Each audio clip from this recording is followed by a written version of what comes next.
Welcome, Cavaliers, to the 2020-2021 school year.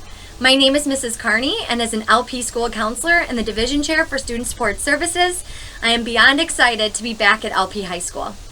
Our Student Support Services Division consists of 5 school counselors, 2 social workers, a school psychologist, school nurse, and attendance advocacy program coordinator, whom you will be hearing from today. Although our roles may be different, we are all here to serve one common purpose: to assist you in your academic, college and career, and social emotional success. During the COVID-19 pandemic, each of us likely faced emotions and experiences we never would have imagined. Some people may have found it to be a peaceful time, whereas others, quite the opposite. We will look back at this time in our own way, which will in turn affect how we process the past and approach the future. As a result, it is essential that you continuously gain skills and knowledge of what resources are available to you, both at school and beyond. In order to better understand and serve our students, we would like to ask several questions related to your experiences over these past 6 months. Please go to the following link to complete the needs assessment now. Following the assessment, you will hear from the rest of our division on topics such as coping strategies, safely socializing, creating a productive workspace, future planning, supports available to each of you throughout the year, and many more. Student Support Services is honored to assist you in every opportunity or difficulty you may face throughout high school. We are here for you and for each other.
Hi, my name is Mrs. Kowalczyk and I'm one of the counselors at LP High School.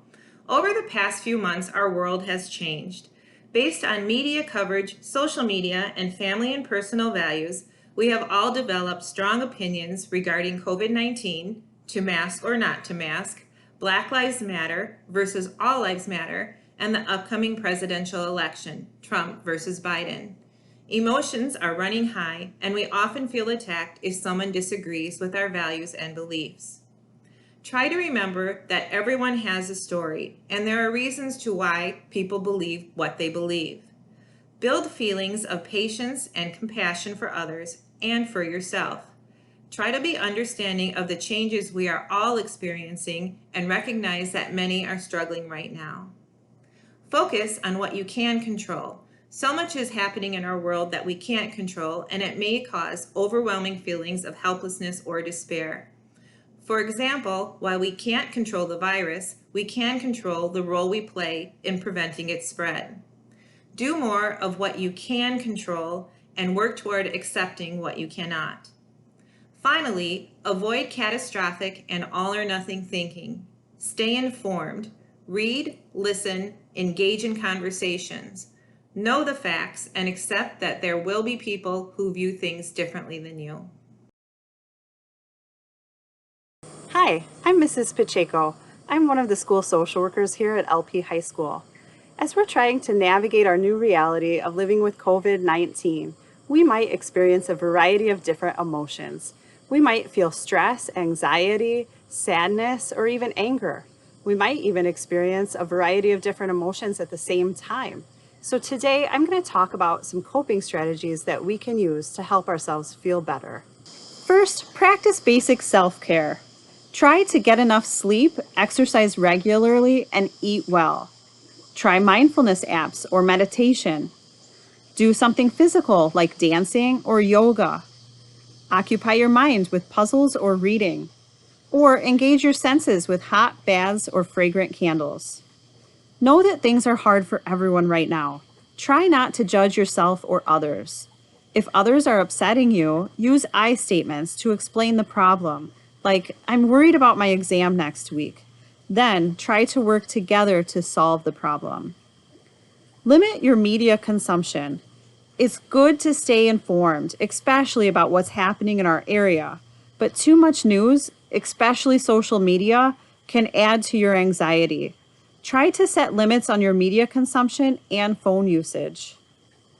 All of us have had to deal with some disappointments in the past few months. Maybe you weren't able to have a typical graduation. Maybe you missed prom. Maybe you weren't able to play your sport this season. Or maybe you can't hang out with friends the way you want to. It is okay to grieve those losses. Then reframe how you think about the losses.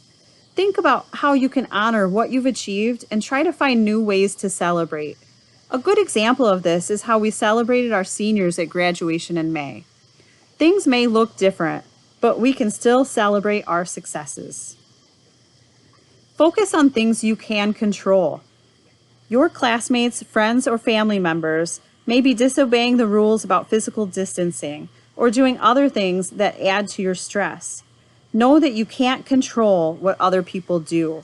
You can only control your own thoughts, feelings, and behaviors. Another thing you can't control, the uncertainty about what comes next. Instead of worrying about what next week may look like, focus on solving immediate problems. Another coping skill you can use is to seek out support from others and try to support your friends. You don't have to fix their problems, but knowing you are there to listen to them is a huge help. If you or a friend are having difficulty eating, sleeping, or concentrating, difficulty leaving your house or doing things that you used to feel were fun, you should talk to your social worker or counselor. If you are having thoughts of wanting to harm yourself or others, or you have a friend who is having those thoughts, you need to talk to your social worker or counselor right away. If this happens outside of school, you can go to our Response to COVID Community Resource List located on the LP homepage. Or you could call the suicide hotline at 1-800-273-8255 or 1-800-273-TALK. Or if there is an immediate emergency, please call 911. Most importantly, know that we are all in this together. We might not have exactly the same experiences, but we are all trying our best. So be kind to one another. Whether you're learning from home or from school, I hope you have a great school year. Welcome back, students. I am Mrs. Crow, one of the counselors here at LP. I'm going to talk today about continuing to socialize during a pandemic and remote learning. The quarantine blues are a real thing. Avoiding all social contact for the long haul won't be a realistic option for most of us. When making decisions about how to socialize during a pandemic, it is important to consider the risk of the social activities you are thinking about participating in. Considering this can help you choose the lowest risk options for socializing that will keep you and your loved ones as safe and healthy as possible. Evaluating the risk of the activity includes how long it is and also the setting.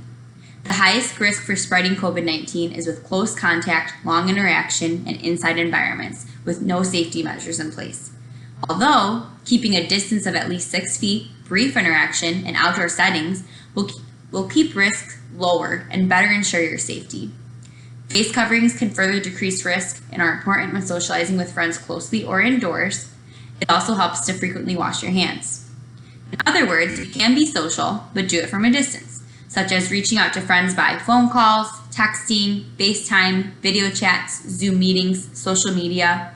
Some socially distanced activities with friends in person could include hikes, walks outside, bike rides, sitting outside with a friend while socially distancing 6 feet away. I know this is a strange time and it can be scary when considering what we need to do to keep ourselves and the people around us safe. As human beings, it is essential we keep a social connection with others. Try to keep what we talked about today in mind when you are considering different ways to socialize with friends, so we keep each other as healthy as possible. Thank you. Hello, my name is Mrs. Mahaffey. I'm one of the school social workers at Salle-Peru Township High School, and I'm also the McKinney-Vento coordinator or the homeless education liaison for Salle-Peru Township High School. The McKinney-Vento Act defines the term homeless children and youth as individuals who lack a fixed, regular, and adequate nighttime residence. For example, this may include children and youth living with friends or relatives due to losing their home or due to economic hardship, living in a motel or hotel, living in a campground or trailer that is temporary or unsafe, in a shelter, in a car, or in a park, bus station, train station, substandard housing, or any other public place. It also includes migratory children living in such circumstances. Even without a parent or guardian, permanent address, school records, or other papers or supplies, you can go to school. School can be a constant, consistent, and positive routine which provides safety, friendship, learning, clubs, sports, and support. School is a place to get help for current needs, connect with friends your age, adults who care about you, participate in school activities, and it's critical for your future. As a homeless liaison, I wish to make the LP school experience of each student experiencing homelessness seamless and positive.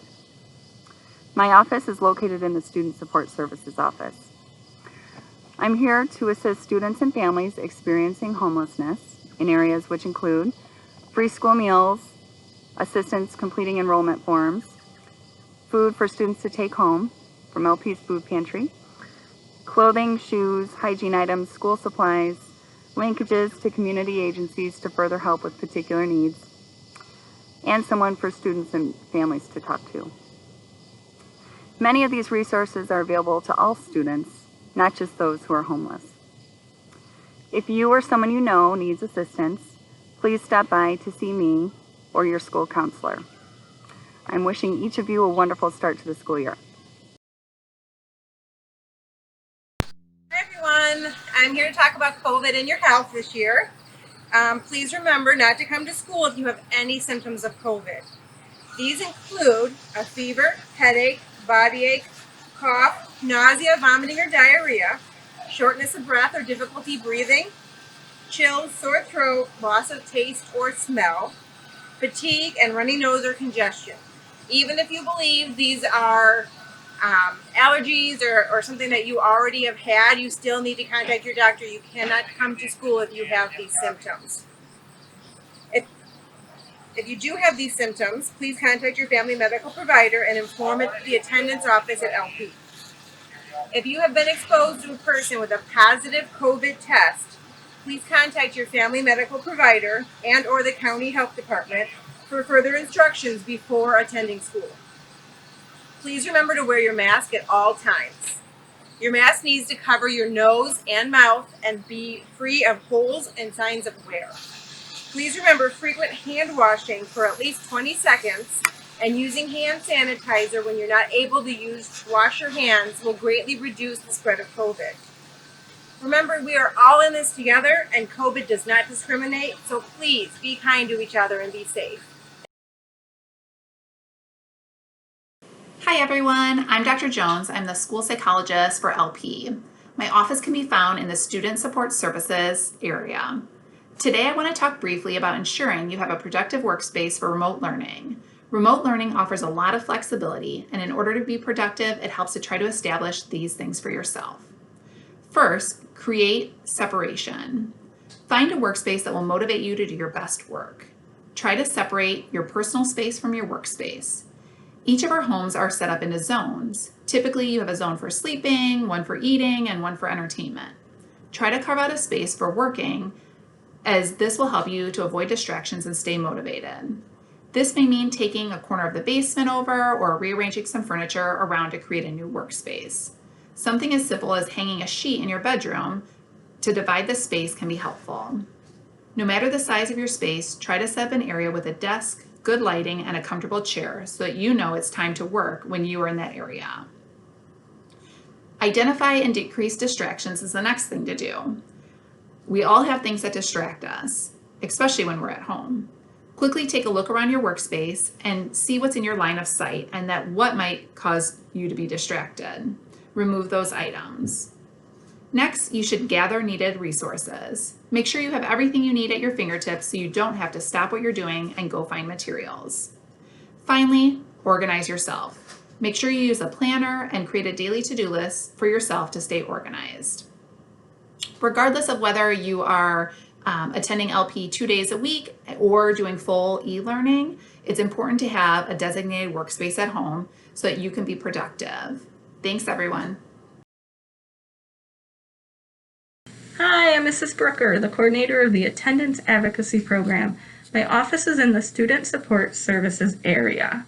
Research shows attendance is a direct link to success in the classroom, and I know attendance looks different right now, so let's review excused versus unexcused absences. Excused absences occur when your parent or guardian calls the LPHS attendance line to report your absence. If you are absent due to illness, your parent or guardian will receive additional direction regarding your return to school. Unexcused is when we do not receive a call from a parent or guardian reporting you are absent, when you are not in attendance on your scheduled days. On CAV days, your teachers will be taking attendance as well, so please follow their instructions. Remote learners need to be engaged in online learning as directed by their teachers as well. If you have any questions, please reach out to myself or the Dean's office. Thank you. Good morning. I'm Mr. Spudik, one of the counselors here at LP. As the semester begins, you may have questions about your classes or other events happening here at LP. When this happens, the best way to contact us is by coming to the counseling department to sign up to meet, by sending us an email, or by calling our LP phone numbers. After opening a new email, add a subject summarizing in a few words what the email will be about. For example, if you have questions about your life after high school, you can write post-secondary planning. Once you move on to the body of the email, begin by addressing it to the person you are writing. For example, you can say, "Good morning, Mrs. Carney." From here, state the reason you are sending the email. Once you are done, end your message with your name, so the recipient will know who is sending the email. Remember, we are only in our offices from 7:15 to 3:10 Monday through Friday, so please allow us 2 school days to respond to your email. Now that you understand how to properly use your email, please get in the habit of checking it 3 to 4 times a day. To meet with us, you may set up an appointment via phone, email, or in the counseling office. Red and green students may set up in-person appointments during the school day or in the afternoons, while 100% remote students must meet with us virtually or by phone. Our phone numbers may be found on the LPHS website. Lastly, if it is a safety emergency, please ask your teacher to allow you to go to the counseling office immediately. Hi everyone, my name is Ms. Baker and I'm an intern in the counseling office this semester. I'll be working with the counselors to assist and support you this school year. From transitioning into the new school year to preparing for college or a career, myself and Student Support Services can help you out. In particular, we want to offer our support and assurance to all of the seniors. We know that this is a difficult time to be experiencing your senior year and to be making plans for after high school. We know that many of you may feel anxious about applying for college or planning for your future in a time when so much is uncertain. Myself and the counselors will be here to help you navigate through this process and to complete important tasks, like filling out your college applications or applying for financial aid. In particular, I have a background in financial aid and will be available to help seniors complete their FAFSAs to apply for financial aid for college. But no matter what your plans are, Student Support Services will be here to support and offer resources to guide you through this process and to help you make the best decision for your future after high school. Hello, Cavaliers. This is Mrs. Eichelkraut, the counselor formerly known as Miss Henry, and I'm so excited to be back at LP with all of you. This school year will be unlike any other we have ever experienced. Whether it be participating in a club or sport, playing a musical instrument, or collaborating with classmates, it will look different this year. This may cause some of us to feel a sense of loss or uncertainty. However, in the midst of all that we are losing, this is an opportunity to gain something different. We can get to know ourselves a little bit better. We also have the opportunity to get to know our parents, siblings, and loved ones a little better. We are so fortunate to live in an era where we can communicate with people virtually. As some of you may remember, last year we began Harbor Homerooms and were introduced to Mike Smith. In Mike Smith's videos, he covers a variety of tough topics.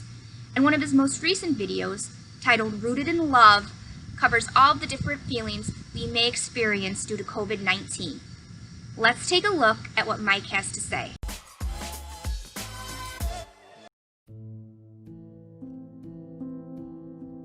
This is a really weird, confusing, difficult, frustrating time for all of us. I think every one of us in the last few weeks has had our lives disrupted. We've had our schedules changed. I think we've read things that have maybe freaked us out. Some of us don't know how to cope with just the things that are going on, so we've chosen to be funny with it and make light of what's happening because we don't really know how to process it.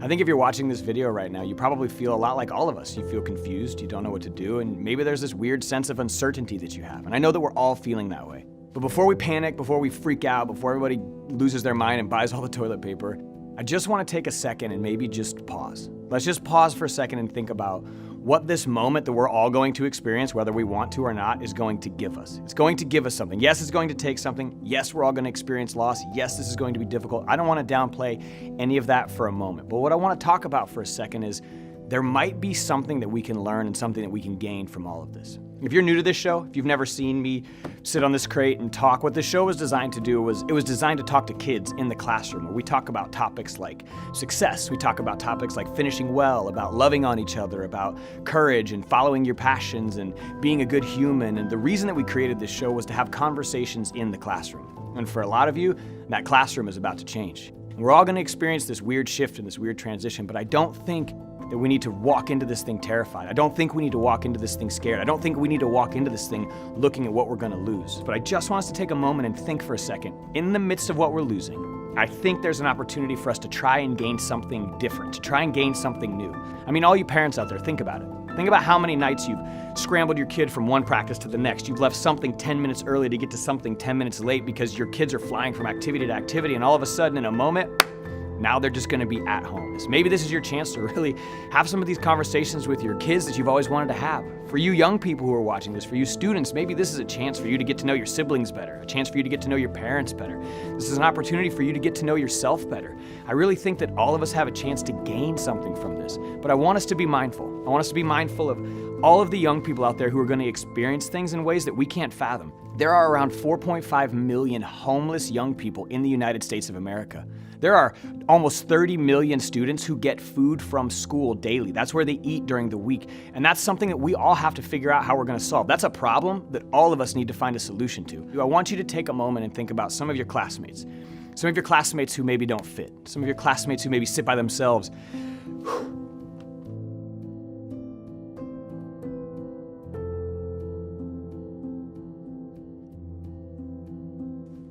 I want you to think for a moment about some of those students at your school that maybe they don't fit. Maybe they sit alone at the lunch table every day. Maybe you've walked past them in the halls a million times and you've always wondered what their story was, but you never took the time to find out. And now they're just gonna be at home. And I want you to understand, there are a lot of you watching this. I know that you're gonna be forced to be at home right now, and that's a place you work really, really hard to not have to be. And so I want you all to understand that this now is a moment more than any other time where we need to be a community. And maybe you don't understand why everyone's calling school off, and maybe you don't understand why everyone's being quarantined. Here's what you have to understand. We're doing this because we care about the people around us. We're staying away from each other because we love each other. This whole idea of flattening the curve, what you need to understand, maybe you've made light of this whole thing. Here's what you need to understand. You need to understand that if we all got sick at the same time, the healthcare system couldn't handle it. But if we all got sick over time, we might have a shot at handling this. So one of the best things you can do for your community is self-quarantine. One of the best things you can do for your community is stay at home. Listen, it would be easy for all of us just to sit back and start binge watching all of our favorite shows. It would be easy for you to sit there and just scroll on TikTok mindlessly. It would be easy for you to read every single news report that comes out about what is happening and what you're gonna do about it and how crazy things are gonna get. That's easy. Anybody can do that in this time. But what takes grit, what takes heart, what takes compassion, what takes leadership, what takes empathy is choosing to use this time to find a way to impact the people around you. Come up with something that you can do to come out of this with something tangible and practical to say, I did a good thing with my time. I did something I'm proud of. Nobody wants to look back at this time and wish that they would have done something to make their community better. Nobody wants to look back at this time and regret being lazy and bitter and angry at something that we couldn't control. Every one of us has a chance as an individual to use this as a time to grow as an individual. We all have a chance to use this to try to love and make our communities a little bit better. We as a nation have an opportunity to come together, put our differences aside for a moment, and just love on each other. And to all you adults out there watching this, think about what you say. Think about what you talk about in front of your kids. Think about the things that you do on your timelines as well, because everyone's paying attention to everyone now. We're all going to be looking at the same things, paying attention to the same stories, doing the same kind of stuff. My challenge for us is this. Let's not stay rooted in negativity. Let's not stay rooted in bitterness. Let's not stay rooted in frustrations. Let's find a way to stay rooted in hope. Let's find a way to stay rooted in optimism. I think we all need to try to find a way to stay rooted in love. To sum up what Mike Smith has to say, now is a moment more than any other where we need to be a community. Let's put our differences aside and support one another. Let's not stay rooted in negativity, bitterness, or frustrations. Rather, let's stay rooted in hope, optimism, and love. We are LP.